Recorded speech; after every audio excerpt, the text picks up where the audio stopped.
Good evening, everyone. Welcome to the News Today edition of 3rd of September. So, again, a brief idea regarding the initiative. So, we all are reading newspapers. A common man in India is also reading newspaper. But again, we as aspirants are reading newspapers to clear the examination, right?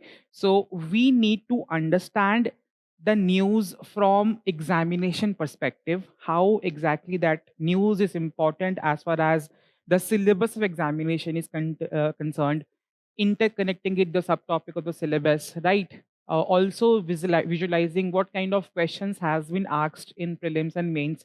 That is where these kind of analysis is going to help you down a lot in terms of your current affairs preparation. So let's begin. The important news which we're going to cover today is World Health Organization latest data states more than 1 billion people living with mental health disorders. APEDA has launched BHARATI to support agri-food startups and boost India's agri-foods export. India's first 32-bit processor, Vikram3201, has been presented to the Prime Minister at the Semicon India 2025. Anti-immigration rallies has been going around Australia targeting Indians. The government has allowed production of ethanol from sugarcane juice and molasses. And our Honorable Prime Minister has talked about the empowered women are a major foundation of a developed India. We are going to discuss place in news, that is Seychelles, along with quick updates today. So the very first news, World Health Organization has recently released a report around the topic of mental health. So whenever we talk about mental health in India, there is some kind of social stigma which is attached to the topic of mental health. We don't talk about it.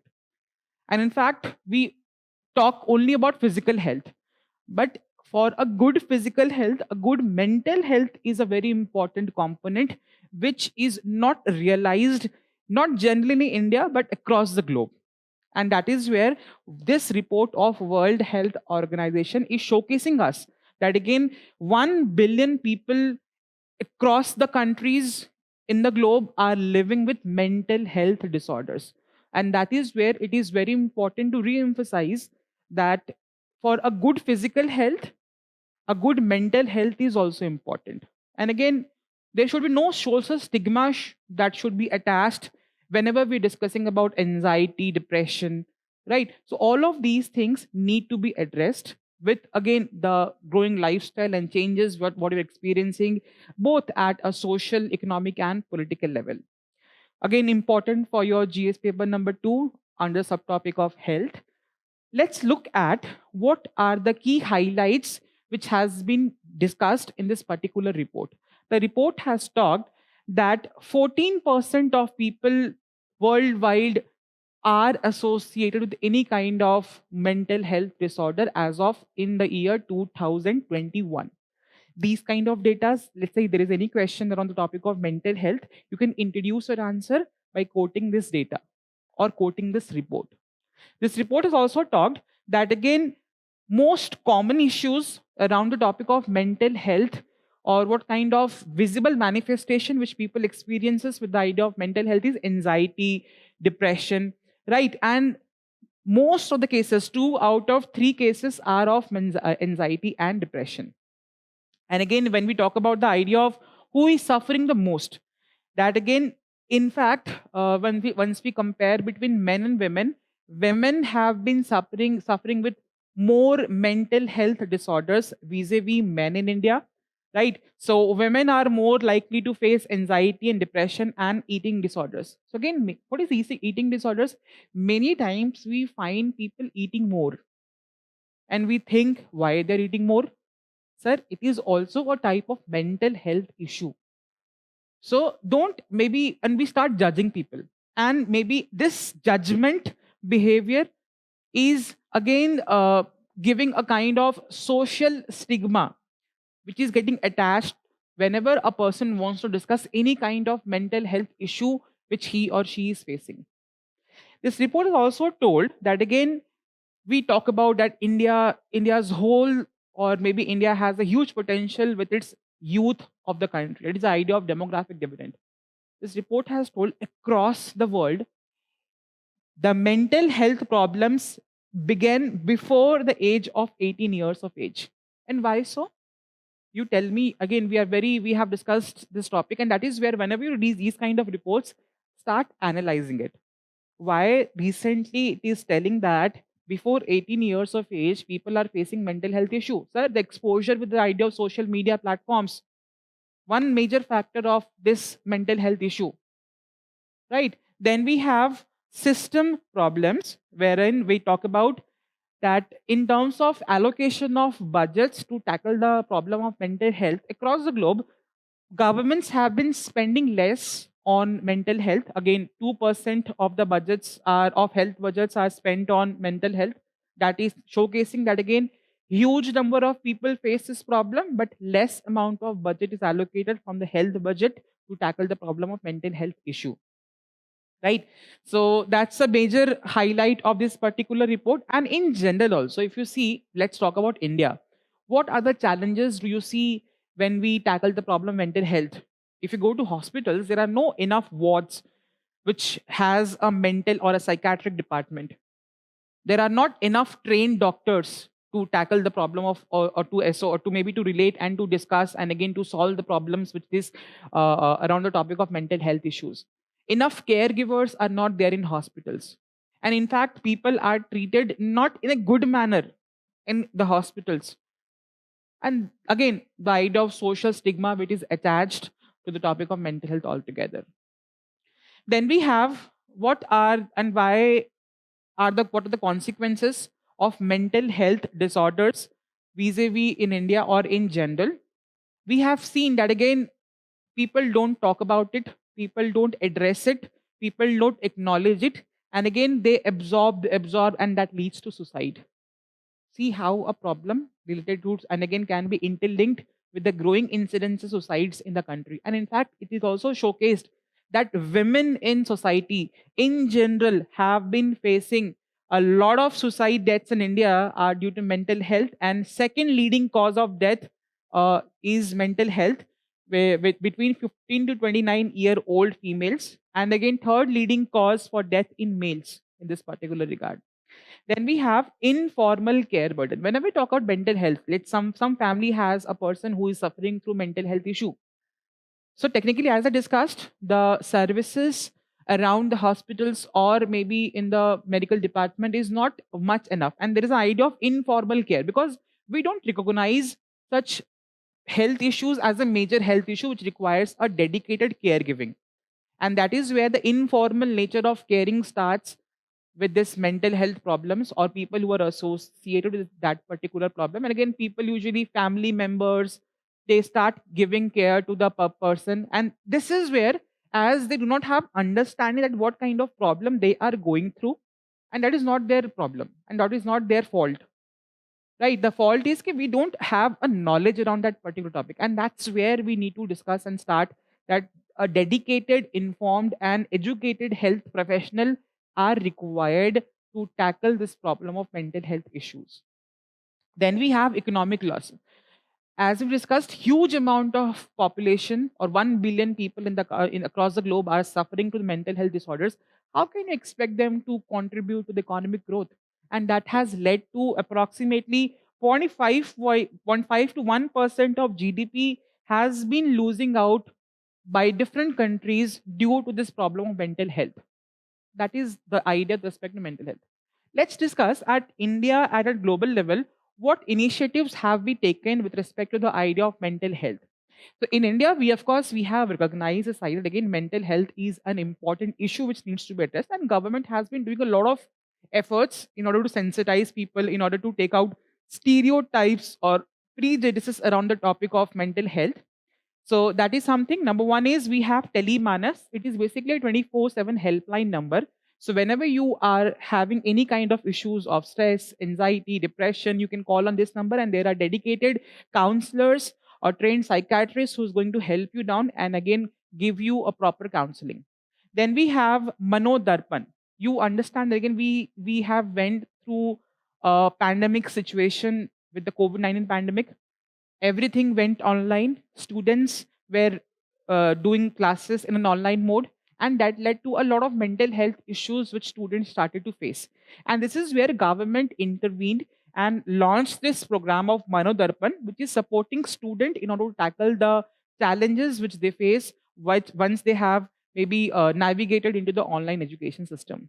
Then we have National Mental Health Program, which is again talking about the idea of mental health care around the country through different programs and policies.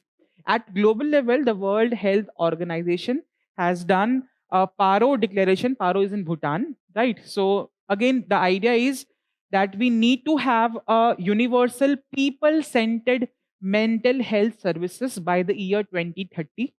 And again, we have World Health Organization Mental Health Gap Action Program, which is helping countries to improve services with the topic of mental health, neurological disorders, and substance use disorders. So these are the few areas where again at national level or at international level, there have been programs which has been running around the topic of mental health. Again, I would like to take 1 minute and again tell you the importance. We as citizens, we as future civil servants who are going to serve the country, we need to be sensitive around these topics. We need to acknowledge, we need to help. And again, we should not carry any kind of prejudices or any kind of stereotype around the topic of mental health. And that's where we will start to progress as a country, not just economically, but socially as well. So, again, a very humble request, don't make fun, don't make jokes around people who are having mental health issues. Acknowledge them, help them, make aware of the policies, what you are knowing. That's how we can contribute to the overall growth of the country as a good citizen. Any question? So no specific question has been asked as of now by UPSC on the topic of mental health, but again, health has been an important component. So again, one question. In order to enhance the prospects of social development, sound and adequate healthcare policies are needed, particularly in the fields of geriatric and maternal healthcare. Discuss. Geriatric basically means the old age population healthcare, maternal healthcare. So this is where health, again, mental health has been an emerging topic. So you can expect a question around that topic. And that's where these kind of current affairs helps you to understand that again, which kind of topics from the topic of health are important or a probable topic to be asked in the next state examination. Moving on to the next topic, APEDA has launched Bharati to support agri-food startups and boost India's agri-food export. Again, we talk about agriculture, we talk about agricultural exports, but again, there have been a lot of challenges which these agriculture exporters have been facing with respect to a lot of issues around the area of export in agriculture. Agriculture is a backbone of Indian economy, so why not? And in fact, the demand of agricultural produce across the globe has been in an increasing trend. And this is where India can step in, India can contribute, India can through an export, maybe export. And again, that's how agricultural maybe contribution to the economy can be increased. So again, a very important topic in general. So we have talked about the idea of agri-food startups. So there are a lot of startups. For example, Dehat is a startup which has been talking about, which has been working towards the idea of agriculture. So there are a lot of startups. We have Startup and Stand Up India scheme. So government has been promoting the idea of startup culture. They have been promoting the idea of entrepreneurship. So in this agricultural sector, there are also a lot of startups. So through this program, government is going to help those startups and specifically agri-tech startups. What are agri-tech startups? So again, all such agricultural startups who have integrated technology in their startup program that we call as agri-tech startups. So this is where government through this particular program is going to support, is going to help such agri-tech startups so that there could be a boost in India's export around the topic of agricultural exports. Again, important for GS paper number 3, agriculture in general, on the topic of economics. So what exactly is happening? So again, APEDA, you know, Agricultural Processed Food Products Export Development Authority, that has launched a program, Bharati. Then again, what is Bharati? Bharati is basically Bharat's hub for agri-tech. Again, agri-tech you understood now. Any agricultural startup who is working or who has integrated technology in its working style, that we call as agri-tech startups. Again, resilience, again, the idea of climate resilience, advance and incubation for research and development for export enablement. That is the idea of this particular Bharati program.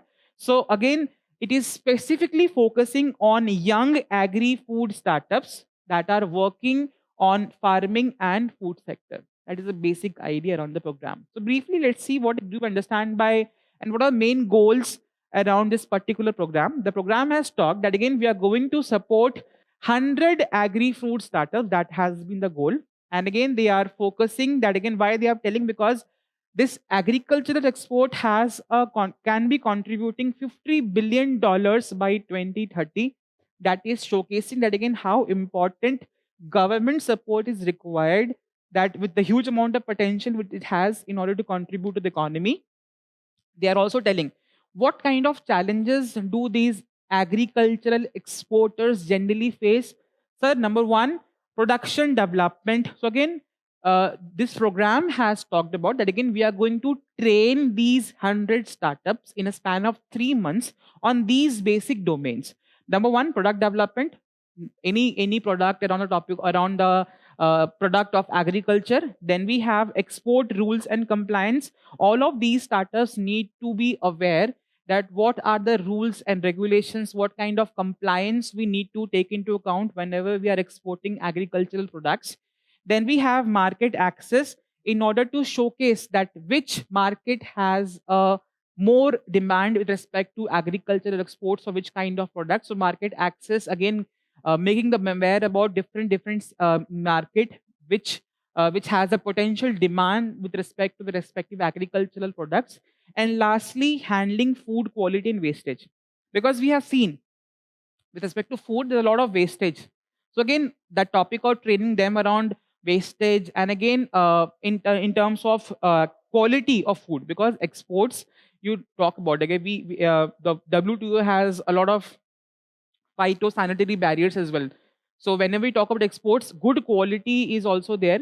So that is where around all of these topics, training will be given under this Bharati program to the 100 agri-tech startups. Right. So again, as I discussed, agri-tech startups. So what are those agri-tech startups? Sir, the startups who have been using technology in their working style. So the use of artificial intelligence to check the quality of crops, the use of blockchain to trace the origin of food, the use of internet and IoT to for integrating with respect to the idea of cold chain system, right? Keeping food fresh during the whole idea of transportation by integrating it with Internet of Things. And lastly, agri fintech, which is again supporting farmers and exporters in the financial domain. All of these nature of startups are going to be under this 100 startups which this program is going to take into consideration. Then what do we have in terms of what products are focused? So again, in generally, we are producing a lot of agricultural products, but products which has huge demand in terms of the export market or in terms of the international market, those agricultural products will be focused in this particular program of the government. For example, the GI products, that is geographical indicator. What are GI products? So again, these are the products which are found in specific geographical area, and they are naturally and they are not found in any other areas. For example, we talk about Darjeeling tea, basmati rice. Then they are focusing on organic foods and superfoods. These are the emerging areas of agricultural products which people have been demanding at an international level. Processed Indian foods, you talk about again, there are a lot of Indian diaspora staying in abroad. They crave for Indian food. So again, we have packaged dal makhani, packaged, chapatis, everything. So these kind of processed foods have been gaining a lot of demand. So we are focusing on them. Then we are focusing on livestock products. So again, the Indian shrimps, Indian livestock fish has a lot of demand at international market. Then Ayush related products, for example, herbal products, wellness items. So all of these products have a demand at an international market. So these particular agricultural products are focused in this particular program, right? So what kind of problems this kind of the Bharati initiative is going to solve? Around the topic of number one, export is going to be boosted.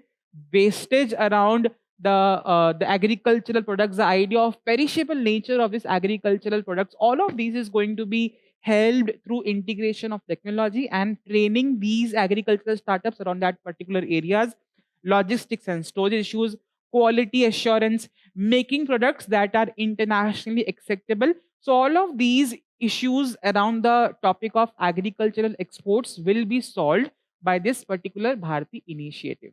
Again, these kind of initiatives you can talk in general also as examples in answers, which is around the question of agriculture economy or the contribution of agriculture in the international trade. All of those questions, these kind of examples could be used. Then we have why startup in general in agriculture is very important for the idea of agricultural exports. In general, why, how are agricultural startups helping the idea of agricultural exports? Number one, better supply chains, quality optimization, what we have discussed, processing and traceability. Again, these startups are with the growing age, or by integrating them with technology, they have been making the products which are safer, reliable by global buyers. Technology is integrated in the farming practices, use of IoT, big data, AI, we have discussed, blockchain also. And lastly, it is linking market. It is helping to link farmers to the market. That is a major challenge which agriculture sector has been facing. So these are the few areas in which agricultural startups have been helping with an idea of agricultural exports. Any question which has been asked? So again, no specific, but in general, explain different types of revolutions which has took place in agriculture after independence in India, how these revolutions have helped in poverty alleviation and food security in India. If this question is asked now, apart from green revolution, white revolution, everything in there around the topic of agriculture, you can talk about the integration of technology in agriculture, right? Or you can discuss about the idea of how emerging startups are also coming, which has been contributing and which is one new revolution around the theme of agriculture. So again, I expect you that again, once you have read, these are the previous year questions of UPSC only. Please try and write answers to the questions so that you do not, because the idea is if we keep on, let's say, uh, कल कर लेंगे, बाद में कर लेंगे, that attitude has to go out. So again, once you have read, take a moment of 10 minutes, 15 minutes, gather your thoughts, write down in points, and that is how you're going to get confidence. Ki, I have read, I have understood, I have written out answer on the topic as well. And you're going to prepare one theme also, right? So please be very much disciplined whenever you are reading current affairs, from the idea of understanding, from the idea of, let's say, solving previous year questions and writing down the respective answers. Then we have, again, recently there has been a semiconductor, let's say, a conference going on, that is Semicon India 2025, where our Honorable Prime Minister has talked about this new emerging sector of semiconductors that has been there. So again, very important topic, and India has, in fact, in this particular workshop or Semicon India program, it has launched first 32-bit processor, that is Vikram3201, that was presented in this particular conference. So this is where a very important topic, semiconductors, we have been reading a lot around the topic of GS paper number 3, that is indigenization of the technology. So our Honorable Prime Minister has basically talked about. So he has told that again, this semiconductor is just like a new diamond in the economy. That's showcasing the importance of conductor industries. He has also told that again, in the last generation, crude oil was a major factor of growth in different parts of economy. Now semiconductors are going to play a new role in the development of economics, because we have seen that again how with the coming of artificial intelligence, blockchain technology, and a lot of things around the topic of technology, semiconductors have been gaining a lot of importance. And that is where there have been a lot of programs which are being run by the government in order to boost this particular semiconductor sector, and order to make it indigenized. That is the idea of Atmanirbhar Bharat. So India in this particular conference, which is going on the topic of semiconductor, it has launched the first 32-bit processor that is called as Vikram3201. Again, which is a big global semiconductor conference happening in India. So why it is important? Because as again the contribution to economy, these kind of data you can use in introduction of an answer. Wherever there's a topic around the topic of semiconductors, you can use, for example, the world semiconductor industry is expected to be worth 1 trillion by 2030, and that's where these kind of efforts of India in the semiconductor sector is going to be making India compete at a global level with the rising demand of these semiconductors industry, which has a huge potential of $1 trillion by 2030. And again, by making, again, it is also going with the idea of by making such products at an India level only or by indigenous level, it is going to promote the idea of Atmanirbhar Bharat. Then basic idea around Vikram 3201. So whenever you're reading this tech-based news, don't indulge too much into the specific details that how exactly the semiconductor is going to function. We are writing a generalist examination. So again, you can't expect questions that again how this particular semiconductor is going to function. Basic details you're going to be making aware of, nothing beyond that. And again, why am I telling you this? Because UPSC previous year has asked a lot of questions around these emerging technology, for example, Qubit game, blockchain. So they can ask you, Vikram 320 was in news recently. What kind of product it is? They can ask you, is it a semiconductor chip? Is it a, let's say, a blockchain? Is it a emerging AI? Is it something related to space? These kind of questions can come up in the examination, right? So basic facts you're going to see, which has made. So again, it was made by ISRO's Vikram Sarabhai Space Center along with laboratory, semiconductor laboratory in Chandigarh, right? And again, it is an upgradation of Vikram 1601, which was a 16-bit chip. It is a 32-bit chip, the recent one. And again, completely made in India. And again, it is going to be used. We see a lot of space missions which India has been also doing. So these kind of chips are used in these space programs. So that is again how it has been contributing in an indigenous manner to make India self-dependent in this space sector also. Then government, why it has been pushing for semiconductors in India. So again, India Semiconductor Mission, basic idea, again launched in 2021 to build a strong chip making ecosystem. We have been launching a program that is design linked incentive scheme. So in India, basically Indian companies are not designing semiconductor chips. They are relying on designs given by the foreign countries. So Indian government is giving some kind of benefit. If any semiconductor company is designing semiconductor chip by itself without depending upon the foreign country, they will be given few incentives, few benefits, right? This is where government has been promoting the idea of indigenization of semiconductor industry. So again, very important topic.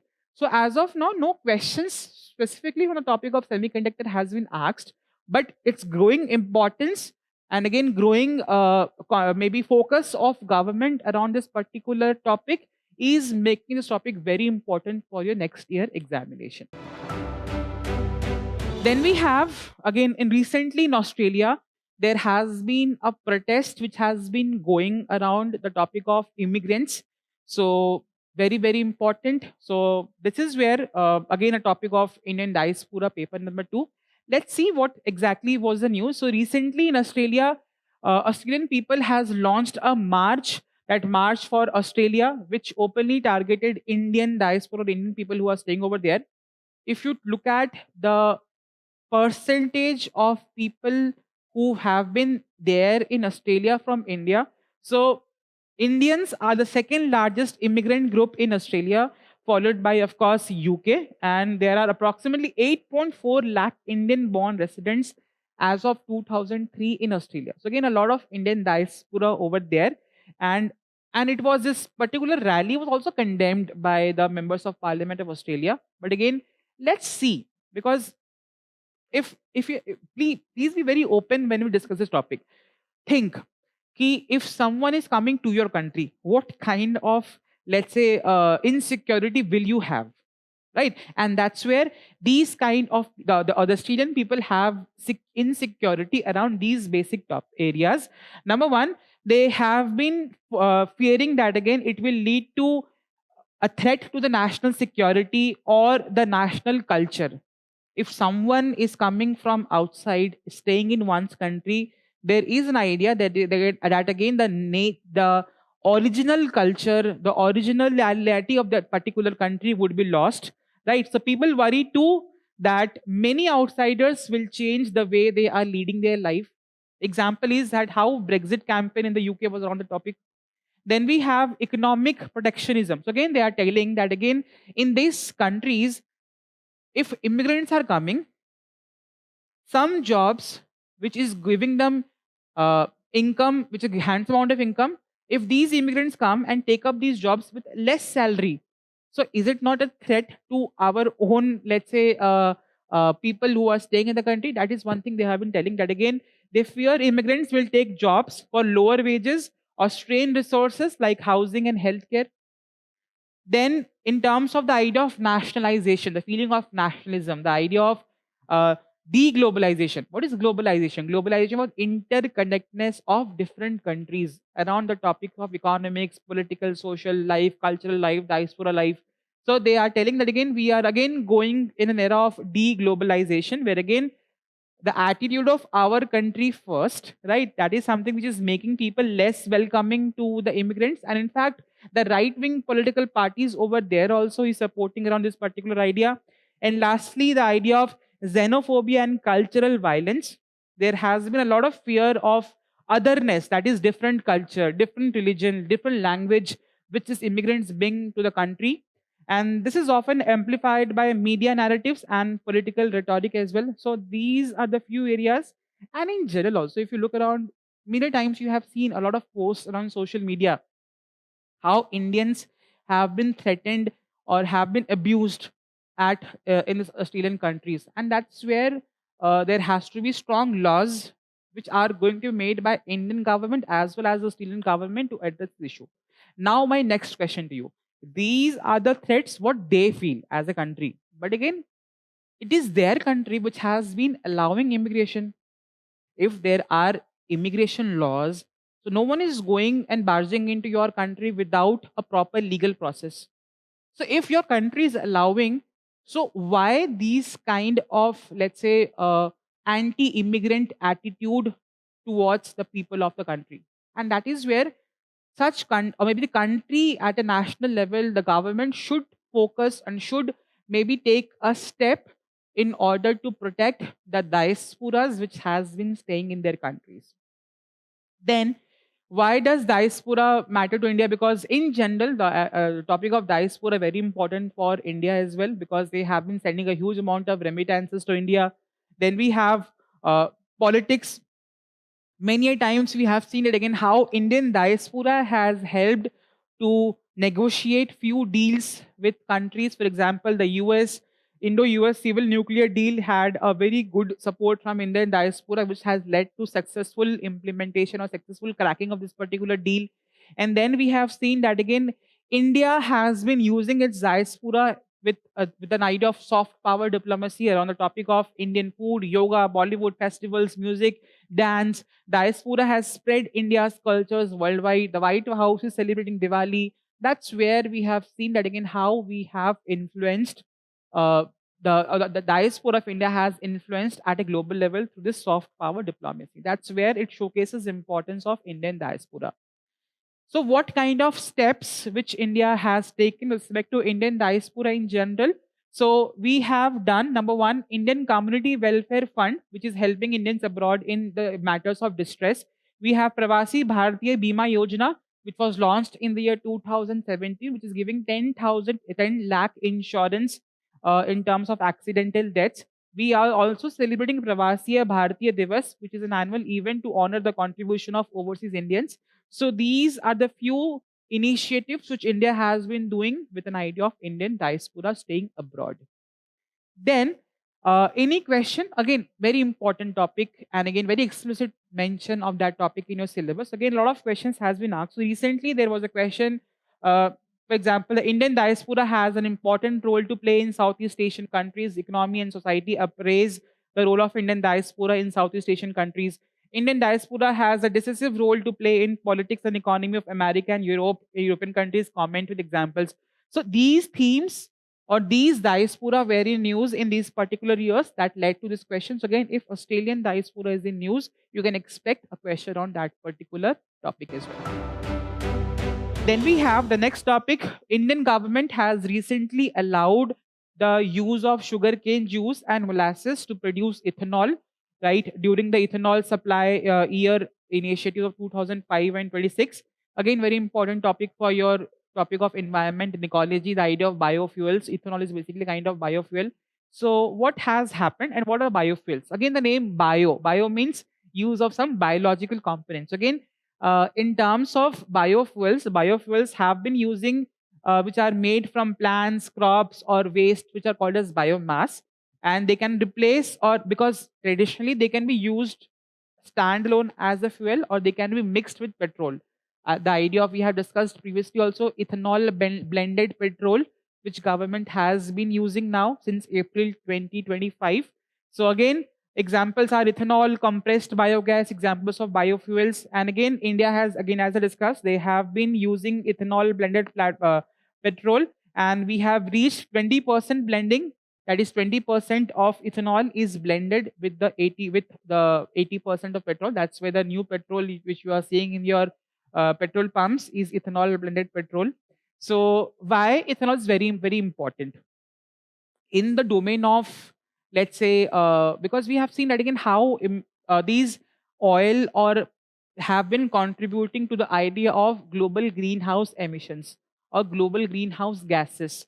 So this ethanol is again going to make environmentally clear. For example, 1 crore liter of ethanol fuel saves around 20,000 tons of carbon dioxide. In terms of economy, as let's say if we are adding 20% of ethanol to the fuel, don't you understand or don't you maybe expect or see that again there is going to be a reduction in the import of oil? Why? Because we're mixing 20% of ethanol which we're making indigenously. So again, it has led to less import of costly crude oil, which has saved around 1.1 lakh crore foreign exchange in the last 10 years. That is showcasing the importance of this particular ethanol in the economy. Again, basic idea, there are 3 or 4 generations of biofuels. Number one, so again, the first generation biofuels are basically using food products, for example, sugarcane, molasses, beetroot, anything like that. Any kind of food which we are consuming, which we can consume, are used to make this ethanol. That is where, and for example, wheat, corn, sugarcane, palm oil, processed soy.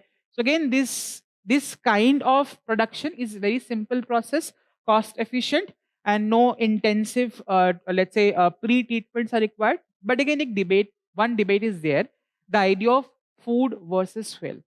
We have an idea of food short in the country. So again, why are you using food to produce a fuel? So debate around food versus fuel is with this topic. Then there are second generation biofuels which are made from the waste food materials which we have. For example, animal fats, wheat bran, waste cooking oils, frying oils, the turba cacres, all of these, the biomass and the waste products are basically used to produce biofuels. Again, very important, it's promoting the idea of circular economy from waste to a product, right? That has been the idea. Then we have the third generation biofuels. So for this particular biofuel, there are certain specific category of plants and organisms which are grown. For example, microalgae, cyanobacteria. So again, they are very helpful in terms of they directly capture carbon dioxide, and they can be very easily produced, right, without much use of resources and water. And lastly, and the most efficient one, are the fourth generation biofuels, which are genetically engineered biofuels. So again, some gene technology is being used in order to enhance the productivity or efficiency of that particular biofuel. So they have very high yield, and in fact, they are very much they are using carbon dioxide in the manufacturing process. Again, that is making the whole idea of green economy more feasible with this particular thing. Again, very important topic for your examination. Again, in prelims, a lot of questions has been asked. One example is, according to India's national policy on biofuels, which of the following can be used as raw materials for the production of biofuels? Basic cassava, damaged wheat grains, groundnut seeds, horse gram, rotten potatoes, sugar beet. Read and tell me in comments what would be the answer around this particular question. Then we have empowered women are major foundation of developed India. So again, when we have a very important topic in GS paper number 1, Indian society, the topic of women. Also, the self-help groups topic was there around the topic. So in general, women is very important topic for your examination. We have also seen this year how many questions were inspired from the topic of women, right? So if we talk about economy or women contribution to the economy, we have seen a less number of female labor participation rate. So the idea which our honorable prime minister has focused or discussed is, if we are going to see India growing in the coming future, we need to have an empowered women. That is this idea that again, empowered women is going to make India stronger. And this particular, he was launching a particular scheme in the state of Bihar, and in that particular launching of scheme, he has addressed this topic that again, how women empowerment is very much important for the growing Indian economy, and how much potential they have in terms of contributing to the overall growth of the country, right? So they have talked. This is the again one new initiative was there, that is Bihar Rajya Jivika Nidhi Shak Sahakari Sangh Limited. Again, a basic program where again simple hai ki there are a lot of self-help groups. So around that self-help groups, easy loans, right? Or what we call as in low interest loans are being given to the rural women with this particular scheme through digital platforms. That is the basic idea, right? So they, why? Because we have seen, firstly, what are self-help groups? Sir, self-help groups are basically informal groups where again 10, 15, 20, whatever number of women gather together, which have a common cause, common problem. They save money together, they spend money together, they help maybe in terms of lot of benefits in the areas of economy, polity, social areas. So basically, this is an informal organization of women who have been collectively saving money, using money, and helping each other in different domains in the in their lifestyle. So this is where what we have seen. Once we talk about rural area, again you must have seen or experienced one major thing. What happens ki once we are going to take loan and we are in village, there are a lot of middlemen. People are not aware about the benefits which government is giving to them, and that's where these middlemen have been taking an advantage. They take a huge amount of commission fees to make thus these rural people get loan from the government. And that's where these kind of digital platforms is going to eliminate these middlemen who have been taking huge amount of commission, and has been one major maybe blockage in terms of access of rural women to the loans which are provided by the government. That's a broad idea. So in this particular idea, through the self-help groups, loans are being given. So again, let's discuss briefly how self-help groups are empowering women. Number one, sir, economic empowerment. So they have been saving together, collecting together. They have been collecting, saving together, spending together. So they are making accessible loans to women entrepreneurs who want it. So okay, they start small business like tailoring, dairy, handicrafts.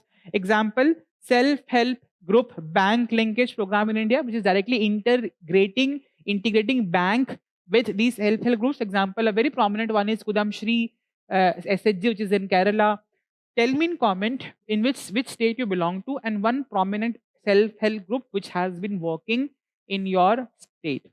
Then we have social empowerment, because a lot of times women face a lot of self-confidence is very less.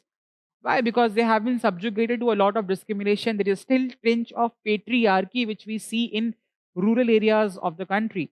So they require self-confidence.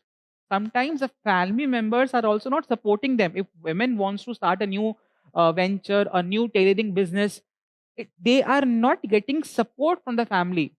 How can you expect them to get them money from the market? And that's where these help groups have also been empowering women at a social level by giving them confidence, reducing social barriers, supporting each other in health, childcare, and education, all such areas. Kudamshri's example in Kerala. Then, in terms of political empowerment, many times we have seen that again. The whole idea of, you have seen a movie or a web series of Panchayat. What is happening over there? 33% of reservation we have given to women in the Panchayati Raj systems, or in the local bodies. But we have a concept of Pradhanapati. The women is not getting confidence to represent herself in that political domain. And that's where these help groups have also bridged the gap in order to instill a sense of what we call as confidence, a sense of local governance. Around topic local governance, all of these are the areas around which self-help groups have been helping women. Then, in terms of challenges, we have discussed what kind of challenge women face in terms of dominant groups, in terms of family, society pressure, not enough funding. And there has been a lot of steps which has been taken up by the government around the topic of self-help groups. Number one, we have Deen Dayal Antyodaya Yojana, National Rural Livelihood Mission, and the Lakpati Didi scheme. So Lakpati means 1 lakh. So what the government has targeted, that again they are aiming to make 3 crore SHG women, 3 crore. So, and again, what is Lakpati? These 3 crore women in the SHG sector or SHG groups, they will be earning yearly income of 1 lakh rupees. That is the target which government has put forward in this Lakpati Didi initiative. Then, women entrepreneurship. Again, there has been a platform by Niti Aayog which has been helping, empowering, or mentoring women who are venturing into the domain of entrepreneurship. Then we have Stand Up India scheme, Mudra Yojana, Mahila Udyami Yojana. Again, access of easy loans to women. And lastly, we have Sanchar Shakti. Because what we have seen, self-help groups, specifically in the rural area, they do not have internet access, do not have mobile access. Through this initiative, they have been helping SHGs to access to mobile and internet services. One thing, can you observe that if women who have only been contributing to their family in rural areas, with this kind of initiatives, they will be supporting their families. At the very same time, they have a lot of potential through these kind of platforms to contribute to the economy. And then only we can envision the idea of having a $5 trillion economy, or an idea of Viksit Bharat by 2047. Clear? So any question, again, a lot of questions has been asked. Few of them are: discuss the contribution of civil society groups for women's effective and meaningful participation and representation in the state legislature. Again, how SHG has been helping women in terms of political empowerment. Can the vicious cycle of gender inequality, poverty, malnutrition be broken through microfinancing of women's self-help groups? Again, we have discussed. Microfinance as an anti-poverty vaccine is aimed at asset creation and income security of rural poor in India. Evaluate the role of self-help groups in achieving the twin objectives along with empowering women. Again, very important topic for examination. A lot of times UPSC has been asking questions around this particular theme. As sir, in general, if we want to grow, there has to be equality, equity, and empowerment. These three things should be there if we want to see India as Viksit Bharat by 2047. Now, moving on to the place in news, that is Seychelles. It was in news. Why? Because India's Navy first training squadron has reached the port. The capital is, of course, Victoria. Again, locate it on the map. Western, this is Indian Ocean. Again, around the west of Indian Ocean, we have Seychelles above Madagascar. Again, a very small island, or the smallest African nation, again by area as well as by population, and it is an archipelago of approximately 155 small islands. And basic geographical features, it is there on the Mascarene plateau. It has 42 granite plus 113 coral line islands. Then it has the largest island, Mahe. It has been associated with 5 basic groups which are there, and it has basically a volcanic origin. right? So basic details around the topic of Seychelles, very important, located on the map. So these kind of place in news gives you a important place which were there in news, which could be a probable question from the topic of maps in the examination. Now, moving on to the quick updates for the day. So, recently, Immigration and Foreigners Exemption Order has been passed by Ministry of Home Affairs around the topic by using Immigration and Foreigners Act. Sir, in India, if someone wants to enter our country, what is the basic requirement? If you're not an Indian, you need an Indian passport and a valid visa. So there are this through this particular order, the Ministry of Home Affairs has told there are few set of people who are exempted once they are entering into the or India. They do not require passports or visa. What kind of persons are those, sir? They have told Indian Armed Forces do not require passport and visa. Citizens of Nepal and Bhutan on specific border area, they do not require passport and visa. Registered Tibetans with valid permits, they do not require passport and visa.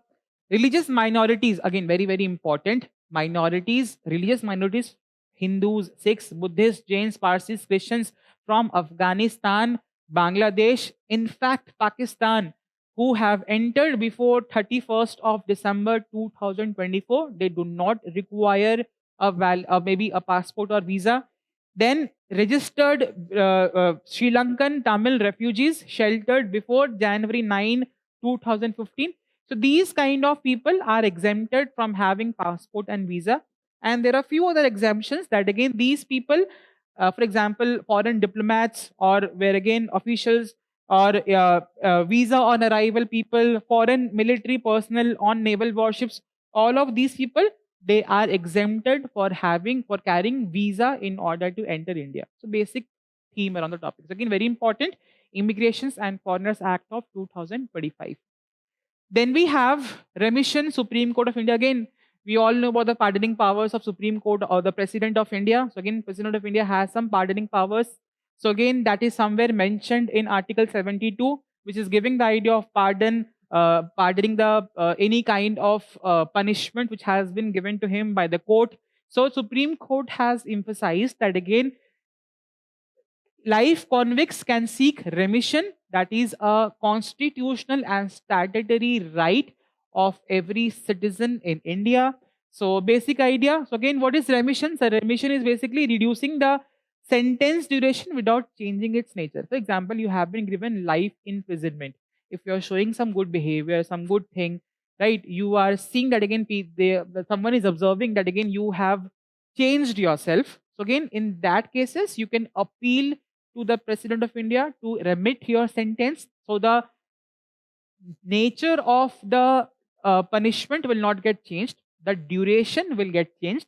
Maybe from if you have given 10 years punishment, that can be reduced to 5 years, 7 years. Again, depending upon the pardoning powers of President, okay, whatever he wants. Right. So there are a few other things: reprieve, respite, remission, commutation. So again, please read them. Governor also has powers, pardoning powers. Tell me in comments what is the difference between the pardoning powers of president and governor.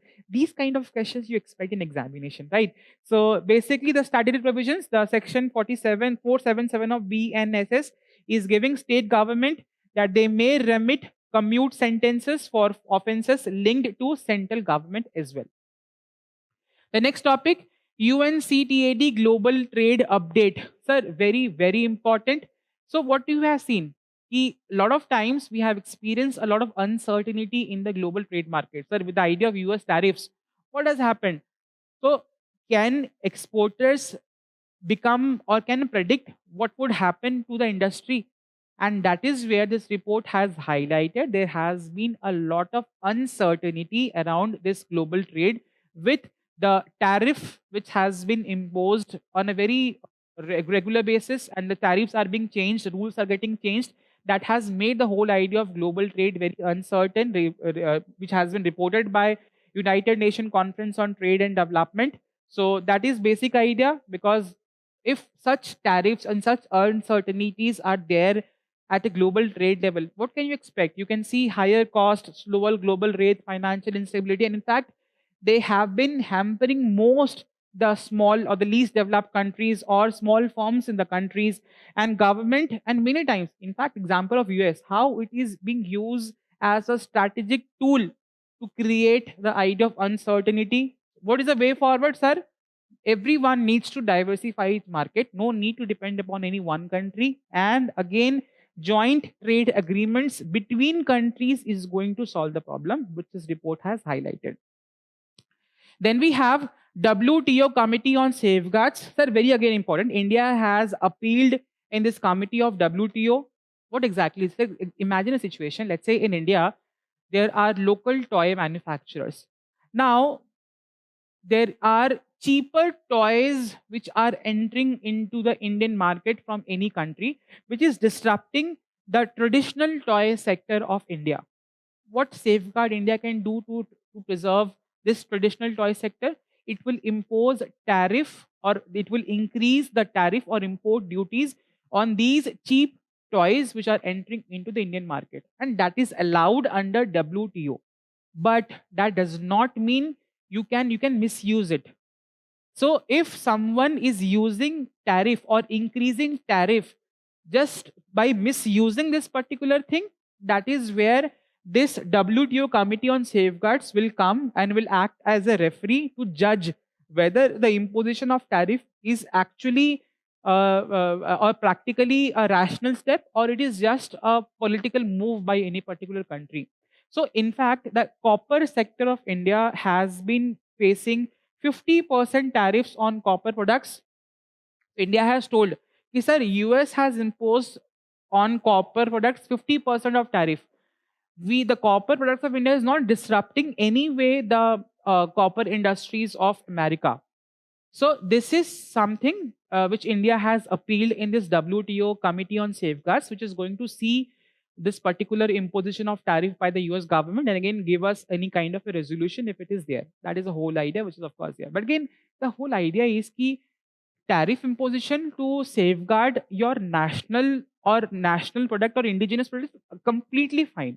But you should not impose it in order to just have a political move, or maybe, and is this kind of imposition is showcasing that again how anti-competitive you are at a global level. Then we have power of Siberia 2 pipeline. So again, Russia has a huge amount of gas reserves. China, as a growing and in fact a growing economy, is requiring such huge amount of gas. So what they have made a plan, they have made a pipeline so that they can bypass the transportation of gas through sea routes. So this pipeline is constructed from West Siberia through Mongolia to northern China, so that the gas can come through this particular pipeline. So again, it is a legally binding deal signed between Russia and China. So again, it complements the existing pipeline what they already have, and it is formally known as the Altai pipeline. Again, a domain or maybe importance in terms of energy cooperation, and again bypassing the sea route for transportation of gas fuel for the Chinese market. Then we have Coconut Development Board. So again, India has a lot of coconut production. So again, Coconut Development Board was constituted in the year 1981 by under Ministry of Agriculture and Farmers Welfare to diversify this particular coconut as a product at a national and at international level.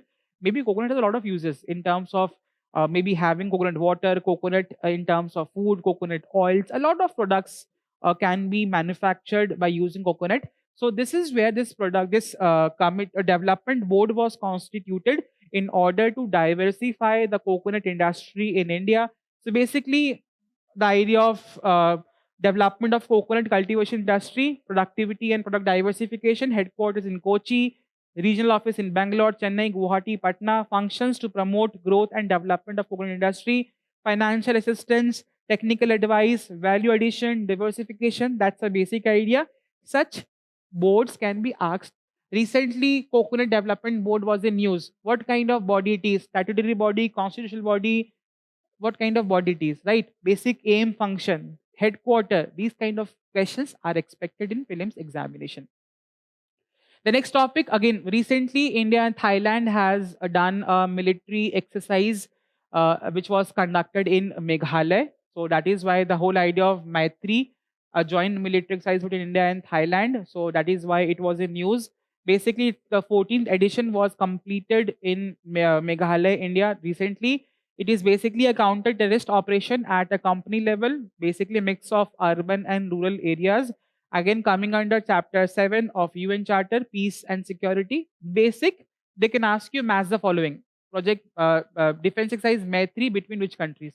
Very area. This is a very favorite area where again UPSC has been asking questions. Then we have solo paradox. Again, very interesting theme here. So let's say all of you are preparing for the examination. All of you must be making notes. If I tell you there are a lot of technical stuff which has come down or which has been there, for example, with GPT, with the use of technology, with iPads, with computers, with you can make e-notes as well. But many of us are still using or making traditional notes in pen and paper. And that's why this concept has been telling that again, by development of technology, our productivity can be increased, but we still rely on traditional way of doing things that has lead to less productive nature of people in the economy. This concept was given by this famous man, that is Robert Solow, in the year 1987, which showcased that again with the growing of technology, we did not integrated it into our systems, and that has led to less productivity in the 1980s. Right? Example he quoted: "Computers age is everywhere except in productive statistics." So resolution was adopted by 1990s. All industries, banking, retail has redesigned the process, and again they have made integrated technology in their working style. So why it was in news again? That again with the growing artificial intelligence, the kind of impact it can create, the kind of productivity it can incorporate in the economy, it is not used to its fullest. That is why this was in news. Right. So with this, we come to an end of today's news today discussion. All important questions which could be framed the topics what I have discussed today will be popping up in your screen. It is very important that you solve the questions. Then you will get a feeling of satisfaction that again, once I have read the topic, I have solved the questions. This topic is complete from the examination perspective. Please post your comments in the or your answers in the comment section. It is of course going to create a competitive spirit among the students who are watching this initiative of Vision IS. And lastly, Vision IS has come up with a digital current affairs platform wherein you can go and see there are a lot of products over there which you can use, and which is of course going to help you down in your current affairs preparation for this examination. Thank you so very much, and all the very best, and good night.